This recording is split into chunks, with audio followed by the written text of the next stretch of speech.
The wagon's wheels creaked like tired bones, as Clara Hartwell urged the mule through the last stretch of road. Dust rose with each turn, though the air carried the smell of rain, heavy and metallic, waiting to break. Her hands ached from the reins, raw from weeks of travel. In the back of the wagon lay what little remained of her life: a cedar chest with brass hinges tarnished by time, a folded wedding dress pressed flat by grief, and a Bible that still carried her husband's name in faded ink. That was unokin to speak of, no child's laughter to lighten the hours.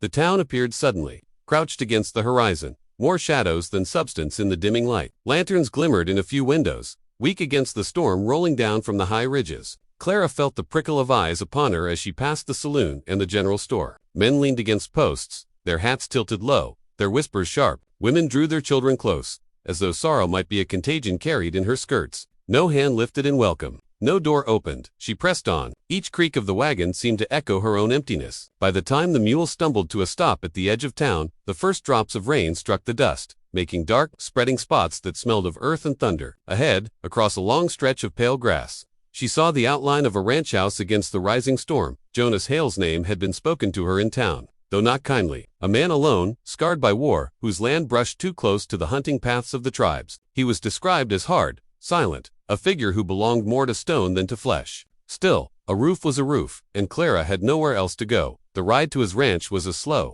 jolting crawl, the wheels threatening to break with each rut. When at last she pulled into the yard, the rain had thickened, hissing against the boards of the barn. Jonas appeared at the doorway, lantern in hand, his frame tall, shoulders squared with the habit of solitude. The light caught his face, scars like pale seams stitched across weather-brown skin. His eyes, though steady, carried the kind of weariness a man cannot scrub away. "What do you want?" His voice was low, rough, a sound shaped by disuse. Clara tightened her shawl against her shoulders, rain dripping from the edge of her bonnet. "Only a roof for the night. I'll not trouble you beyond that." His gaze flicked to the wagon, to the cedar chest, to the mule too thin for the work asked of it. Silence stretched, broken only by the patter of rain. She thought he might send her back into the storm, and for a moment, her throat tightened with the shame of begging. But Jonas's eyes lingered on her face a beat longer than necessity required, as though he recognized a hollowness that matched his own. He stepped aside at last. "You'll find a corner by the fire. Don't expect more." The cabin smelled of wood smoke and leather, the walls bare but clean. A rocking chair stood near the hearth, its seat worn smooth by long, solitary evenings. Clara set her chest down in the corner, the wood damp from rain, and lowered herself onto a stool by the fire. Her hands trembled as she held them out to the flames. Feeling warmth seep into her bones, Jonas moved about the room in silence, unbuckling his gun belt, setting it against the wall. His presence filled the cabin the way a storm filled the sky, solid, unavoidable. Yet he asked her no questions, offered no words of comfort. Still, he had not turned her away, and that was mercy enough. Outside, the rain thickened into a steady roar, drumming on the roof. Inside, two strangers shared the hush of firelight, their shadows cast together upon the walls. Neither spoke of what had been lost, nor of what might lie ahead. But in the quiet, Clara felt something stirring. Echo of loneliness answered, though faintly, by another soul's silence. She folded her shawl tighter, bowed her head, and whispered a prayer no one heard. Jonas sat in the rocker, his gaze fixed on the fire, his face unreadable. The storm raged beyond the walls, but within the cabin there settled a strange, fragile truce to lives, abandoned in different ways, now bound by the small act of not sending each other back into the dark. The days stretched out long and quiet, each one carrying the same dry wind through the cracks in the walls. Clara rose early to sweep the hearth, to shake out the blankets, to make herself useful in a house that felt less like a home and more like a watchtower. Jonas never asked her to do any of it, but the silence between them pressed so hard she feared it might crush her if she did not fill it with the small rustle of work. She mended shirts where the seams had split from years of wear, her needle pricking cloth by the firelight. She straightened the rocker near the window, rubbing a cloth across the curve of its arms, imagining the weight of evenings Jonas must have spent in it, staring into nothing. Sometimes she hummed a hymn her mother once sang when she was a child, her voice low, half apologetic, as though even sound required permission here. The quiet was not cruel, only unyielding. Every movement reminded Clara of what she had lost, how she once sewed dresses no child would wear, how she once sang lullabies to silence. Each scar on Jonas's face seemed to echo her emptiness, though he never spoke of the battles that carved them. They lived like ghosts, circling the same fire, aware of each other, but afraid of stirring the ashes. It was while sweeping that she found it. The broom handle knocked against the leg of Jonas's bed, and she saw the edge of a box hidden in the shadows beneath. Cedar, like her own chest, though smaller, with a brass clasp. She would not have touched it, save for the impulse of knowing something lay beneath the quiet that ruled this house. When she opened it, her breath caught. A braid of hair, pale brown, tied with a faded ribbon, lay coiled inside. It was not cut roughly, but with care, as though kept as a remembrance. She closed the lid gently and slid the box back where it had been, her heart heavy with the knowledge that Jonas, too, kept ghosts near at hand. Whatever woman the braid had belonged to, wife, sister, lover, she was still present in this house. The way Clara's dead remained with her in the wedding dress folded at the bottom of her chest. Neither had spoken of their grief, yet it was there, in every quiet space, pressing against the walls like an unseen wind. In town, whispers grew louder. Clara had been seen arriving with nothing but a mule and a chest. Some pitied her, shaking their heads at the tragedy that had left her childless and alone. Others distrusted her, a stranger come without kin, a woman living under a man's roof without the sanction of church vows. Words reached her ears when she went for flour or thread, carried in lowered voices not meant for her but never truly hidden. To be a widow was burden enough, but to be new among them, without children to soften her presence, was to stand always at the edge. She caught looks, too, in the saloon windows, in the mercantile aisles, half curiosity, half suspicion. Once, a woman muttered that sorrow clung like smoke, and Clara felt the shame of it, though she had not asked for the sorrow she carried. Rumors thickened like the clouds that hung over the mountains. Talk of raids, of stolen cattle, of blood spilled on both sides between settlers and the neighboring tribe. Fear has a way of sharpening distrust, and Clara, already adrift, felt the weight of being marked an outsider twice over. She belonged neither to the town nor to Jonas's house. She was suspended in some middle place where her past was too heavy to carry, and her future too faint to imagine. Even so, the nights in the cabin grew different, almost imperceptibly. Jonas would sit by the fire after supper, hands clasped, his eyes set on the flames. Clara mended in silence beside him, the crackle of the logs the only sound between them. Once, when her needle slipped and pricked her finger, Jonas looked up, his gaze lingering, as though he might speak. He did not, but the weight of his glance was different than before. Less guarded, less distant, as if he had begun to see not merely a burden in his house, but someone carrying a grief parallel to his own. She lay awake some nights, staring at the rafters, thinking of the braid hidden beneath his bed and the dress folded in her chest. Both tokens of lives gone, both reminders of how the past refused to loosen its grip. Yet there was a strange comfort in knowing she was not alone in such keeping. His silence no longer felt like rejection, but recognition. The cabin walls creaked in the wind. Dishes clattered softly as she set them to dry. The rocker whispered against the floorboards. All of it became a language between them, a way of speaking without words. In the quiet, Clara began to understand that Jonas was less the stone figure the town described, and more a man bracing against his own storms.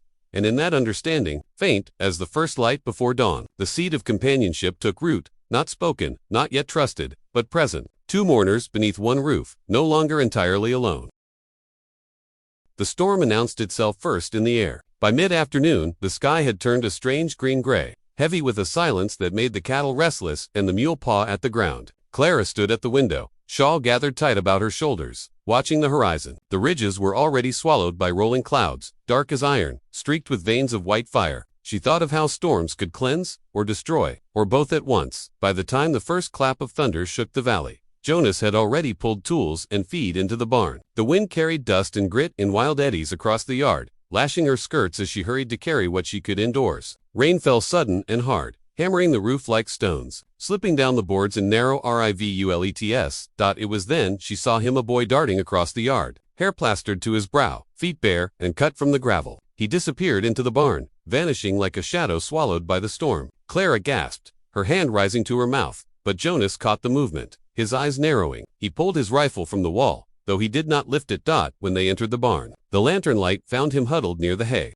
no more than 12 years of age, an Apache child with eyes dark and wide, shoulders drawn in as though braced for a blow. Rain dripped from his thin shirt, pooling beneath him. Jonas's jaw tightened. The lines of his face deepened, torn between the law of settlers and the tug of something older than lawmercy. "He can't stay," Jonas muttered, though his voice lacked force. "Bringing him in will bring trouble." Clara looked at the boy, shivering, silent, his hands curled against his knees. Without speaking, she set down the lantern and fetched a piece of bread from the kitchen. She knelt, offering it as one would to a bird in winter. Careful, unhurried, the boy's eyes flicked to hers, suspicious, then hungry, then softening. He took it at last, and with the other hand she laid her shawl over his shoulders. Jonas stood in silence, watching, the storm raging at his back. For a long time, nothing passed between them but the hiss of rain and the distant rumble of thunder. Later, when the wind drove water through the seams of the roof, Jonas built a fire in the hearth. Clara guided the boy into the cabin, seating him near the flames, the shawl now dark, with damp but warm against him. He ate quietly, never lifting his eyes long. Though once she thought she saw gratitude flicker like the lightning that split the sky outside, the storm grew wild, shaking the shutters, rattling the tin buckets set beneath the leak near the door. Shadows leaped on the walls. 3 figures now, where before there had been only 2. Clara hummed under her breath as she fetched another blanket, her voice carrying a note of gentleness she had not heard in herself for years. Jonas said little. He sat in the rocker, his rifle leaning against the wall, his eyes not on the boy but on Clara. There was something unsettling in how naturally she moved toward the child, as if mothering were a muscle memory not even grief could kill. The sight stirred something in him he would not name.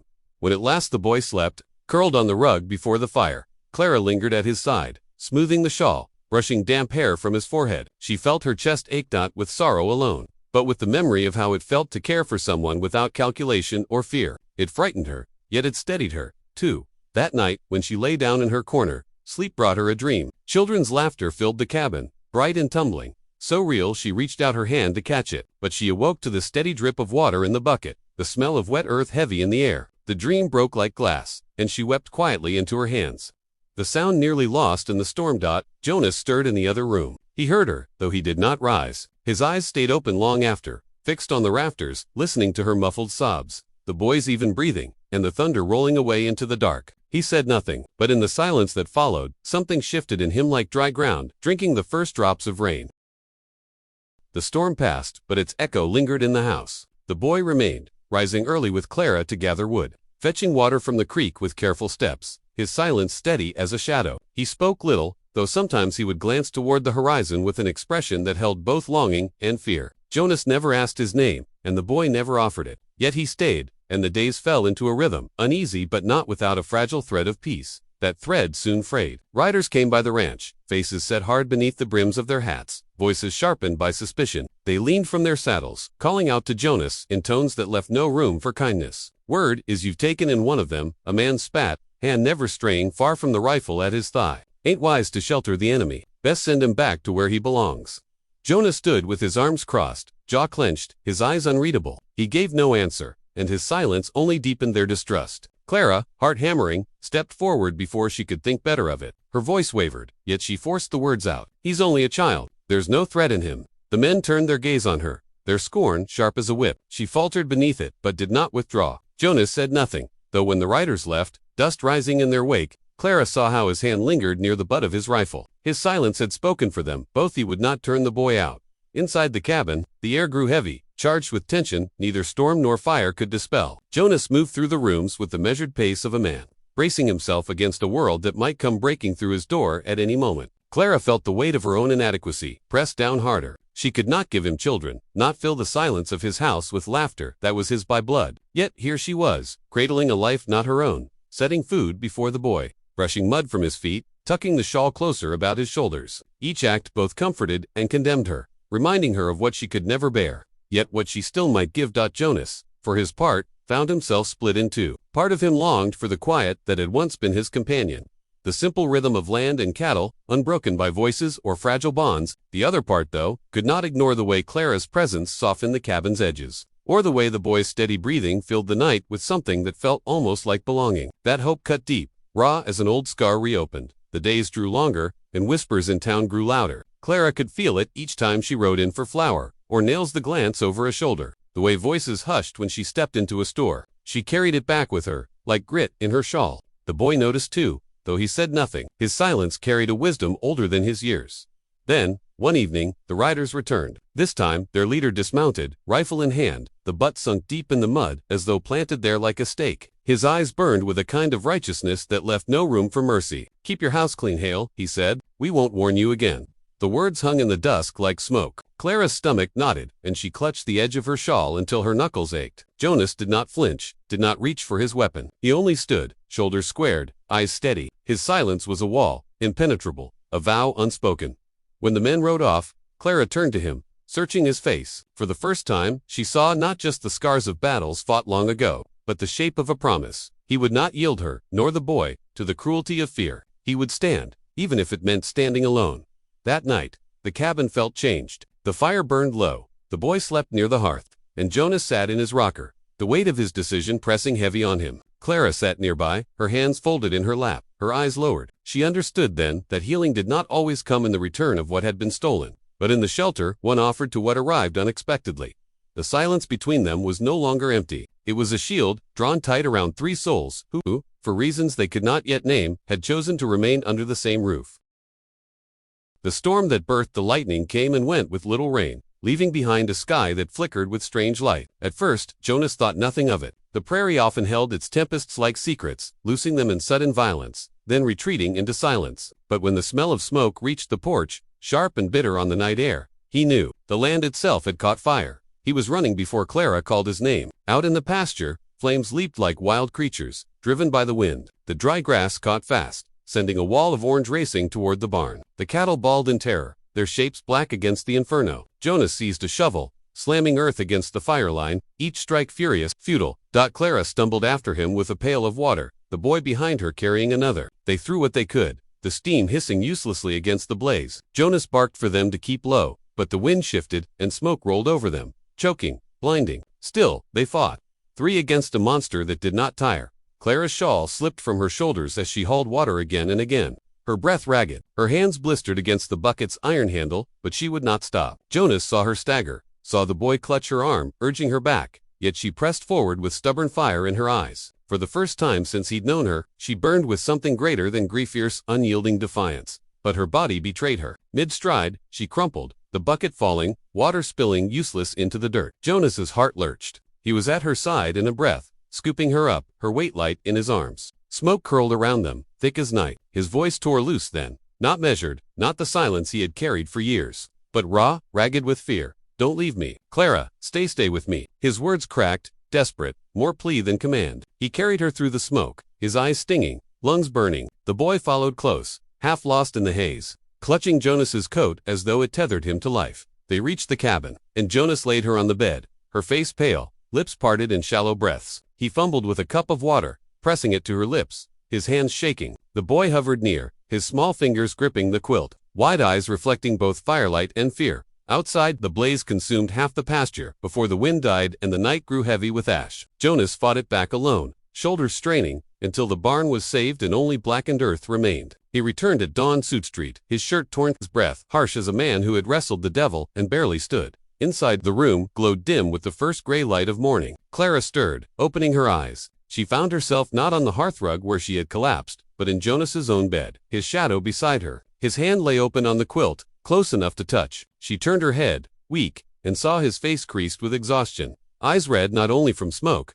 For a long moment, he said nothing. Then, softly, almost as though ashamed to speak, the words broke free. "Mother," he began, his voice rough, "your legs are shattered, and you have no children. From this moment on, I will be your father." The words might have cut, but there was no cruelty in them. They fell, instead, like a vow, spoken in the quiet aftermath of ruin. He was not mocking her barrenness, nor her grief. He was naming the bond that had begun to form, one not born of blood, but of fire, and the choice to remain. He would carry what she could not, as she had begun to carry him in ways unseen.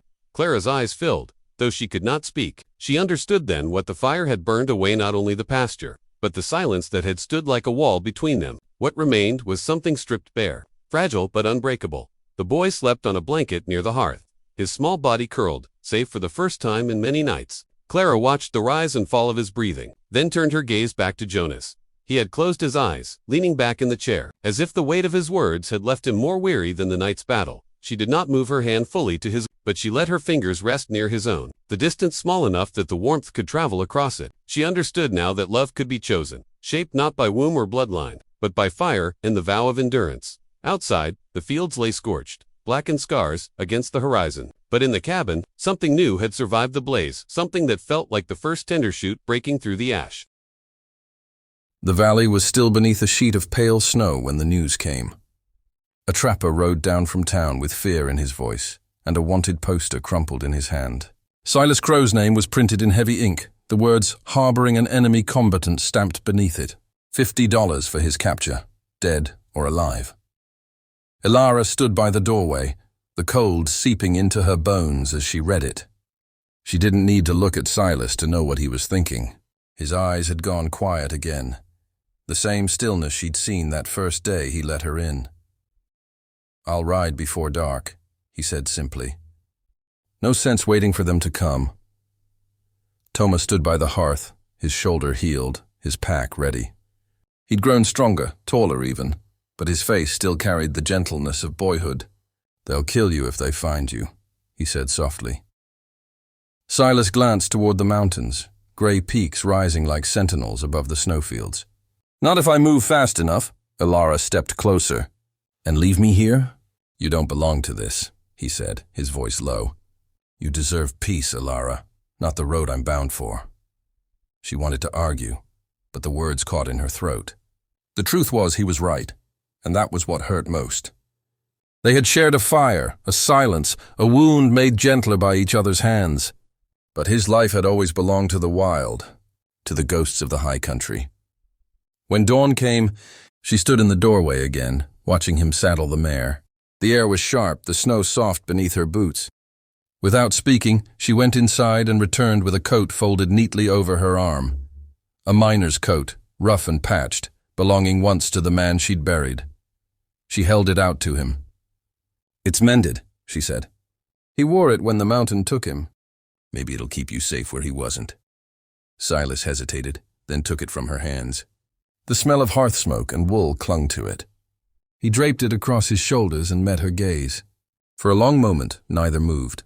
"If I live through the thaw," he said quietly, "I'll find a way to send word." She nodded, though she knew he never would. Some promises were made only to soften the parting. Toma was already mounted, waiting by the trail. The boy turned once, his breath fogging the air, his eyes shining with gratitude. "Thank you," he said in his native tongue. Elara didn't understand the words, but she felt them all the same. Silas swung into the saddle. For a moment he looked down at her, at the woman who had come for work and found something far heavier, far holier. Snow began to fall, slow and endless, settling on her hair and shawl like the touch of forgiveness. He raised a gloved hand to his chest, then to the brim of his hat, a gesture of respect, of farewell. Then he turned the mare and rode north toward the mountains. Elara watched until they vanished into the mist, her arms wrapped around herself, her breath a thin ribbon of white. The wind whispered through the pines, carrying the last echo of hoofbeats away. When spring finally broke, the world softened. The creek ran clear again, and the earth smelled of thaw and life. Elara stayed, tending the cabin as if it were a heartbeat that still needed keeping. She planted a small garden by the water, potatoes, carrots, a patch of wild mint she'd found near the ridge. Each morning she sat by the window with her coffee, watching the sun climb over the peaks. She spoke little, but her silence had changed. It no longer came from sorrow, only from knowing she'd given what she could and received what she needed, a reason to still believe in kindness. One morning, as she stepped outside to hang the washing, she saw it. An eagle feather laid neatly on her windowsill, the dark quill glinting in the new light. She picked it up, her fingers tracing the curve, and felt her throat tighten. No note, no words, only the feather. She lifted her eyes to the mountains, where the snow still lingered on the highest slopes. Somewhere up there, a man was alive, maybe scarred, maybe wandering, but free. Elara tucked the feather into her shawl, close to her heart. Then she went back to her work, the small, holy kind of labor that keeps grief from turning to stone. By evening, the sun melted into the hills, and smoke rose from her chimney once more. The valley was quiet, the air sweet with thawing earth. And though she was alone, she no longer felt abandoned. In the hush between day and night she knew. Love had not been taken from her. It had simply changed its shape. Before dawn, the valley was still, the kind of stillness that comes before trouble. The snow had stopped, the clouds hung low, and even the wind seemed to hold its breath. Silas stood by the window, rifle leaning against his shoulder, watching the faint line of horsemen snake down from the ridge. Their lanterns moved like fireflies through the gray. "They're here," he said quietly. Elara was already awake, her fingers lacing Toma's coat, whispering hurried words. "You'll go in the cellar. Stay until I come for you. No sound, no matter what you hear." The boy nodded, eyes wide but steady. He touched Silas's arm, a silent farewell, and disappeared through the trapdoor beneath the table. Elara pulled the rug back over it, her hands trembling only once before she straightened. By the time the soldiers reached the porch, the world felt smaller than a heartbeat. The door shook under their pounding fists. "Silas Crowe," a voice barked. "We have orders to search your property. You're harboring a fugitive from the raiders." Silas unlatched the door slowly. The cold rushed in with them. 6 men, faces red from wind and whiskey, boots caked with ice. Their captain, a thin man with iron-gray eyes, stepped forward. "This place smells of smoke and lies," he said. "Where is he?" Silas's rifle rested against his thigh, calm but ready. "Ain't no one here but me and the woman who works the house." "You've no cause to trample through," the captain sneered. "We'll see about that." He shoved past him. The others followed, scattering through the cabin.